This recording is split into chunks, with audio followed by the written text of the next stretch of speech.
رات کے اندھیرے میں بحروقیانوس کے اوپر ایک مسافر جہاز 35,000 فٹ کی بلندی پر اڑ رہا تھا۔ اس جہاز میں 306 لوگ سوار تھے اور ہر شخص سمجھ رہا تھا کہ یہ ایک عام پرواز ہے، لیکن کسی کو معلوم نہیں تھا کہ جہاز کے فیول میں مسلسل کمی ہو رہی ہے اور فیول کہاں جا رہا ہے کسی کو خبر نہیں تھی۔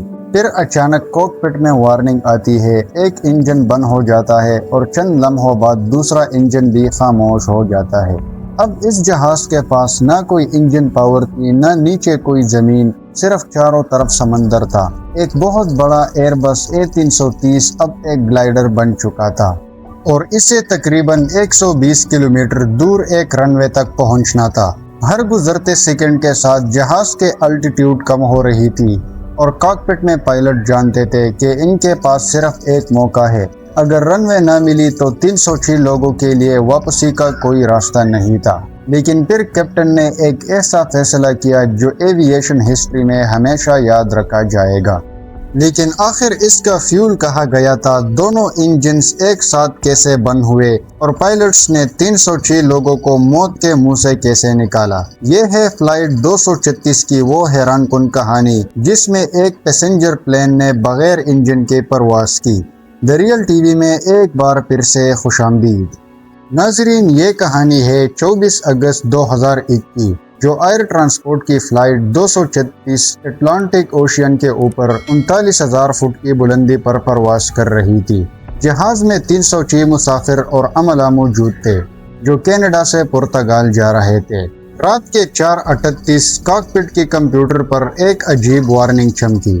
دائیں انجن میں آئل پریشر غیر معمولی طور پر بڑھ رہا تھا۔ پہلے تو یہ ایک معمولی سینسر کی خرابی لگی، لیکن حقیقت میں ایک خاموش اور تباہ کن بحران کا آغاز ہو چکا تھا۔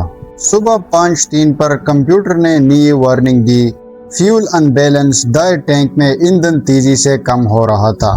پائلٹوں نے طریقہ کار کے مطابق بائیں ٹینک سے دائیں ٹینک سے فیول ٹرانسفر کرنا شروع کر دیا، لیکن وہ اس بات سے بے خبر تھے کہ کچھ دن پہلے مینٹیننس کے دوران ایک غلط ہائیڈرولک لائن فیول پائپ سے رگڑ کھا رہی تھی۔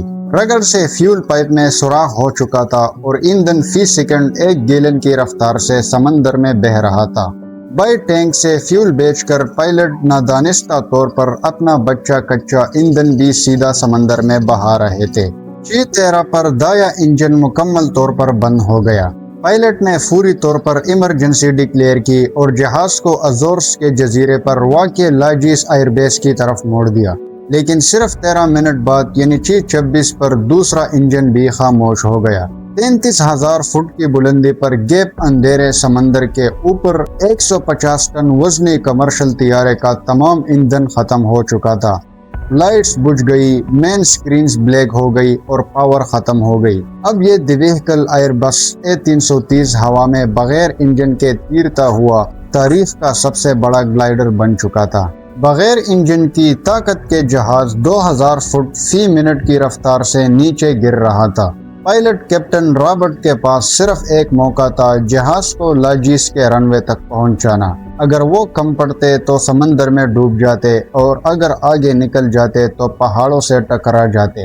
انجن نہ ہونے کی وجہ سے ہائیڈرولکس بند ہو چکے تھے، جس سے جہاز کو موڑنا اور کنٹرول کرنا انتہائی مشکل ہو رہا تھا۔ پائلٹ نے بغیر کسی خودکار سسٹم کے صرف اپنے تجربے کی بنیاد پر ہوا میں چکر کاٹتے ہوئے جہاز کی اونچائی کم کی تاکہ رن وے کی سیدھ میں آ سکے۔ 6:45 پر فلائٹ 236 رن وے پر 200 ناٹس یعنی 370 کلومیٹر فی گھنٹہ کی خطرناک رفتار سے اتری، جو نارمل لینڈنگ سپیڈ سے بہت زیادہ تھی۔ انجن ریورس نہ ہونے کی وجہ سے پائلٹ نے ہنگامی بریکس پوری طاقت سے دبائے۔ شدید گرمی اور رگڑ کی وجہ سے جہاز کے پچھلے تمام 8 ٹائر ایک ایک کر کے پٹ گئے۔ رن وے ختم ہونے سے چند 100 میٹر پہلے جہاز رک گیا۔ معجزانہ طور پر جہاز میں سوار تمام 306 افراد زندہ بچ گئے۔ اس حادثے کی وجہ سے صرف ایک غلط ہائیڈرولک پائپ کی انسٹالیشن تھی، جس نے پوری دنیا کے ایوییشن مینٹیننس کے قوانین کو بدل کر رکھ دیا۔ کیپٹن رابرٹ اور ان کے فرسٹ آفیسر کو بغیر انجن کے 65 میل یعنی 120 کلومیٹر تک جہاز کو کامیابی سے گلائڈ کرنے اور 306 جانیں بچانے پر ایوییشن کی تاریخ کا اعلیٰ ترین اعزاز دیا گیا۔ تو ناظرین، اگر آپ کو بھی ہماری یہ ویڈیو اچھی لگی ہو تو ویڈیو کو لائک کرے، ساتھ میں چینل کو بھی سبسکرائب کرے اور کمنٹ میں نیکسٹ ویڈیو کے بارے میں اپنا رائے ضرور دے۔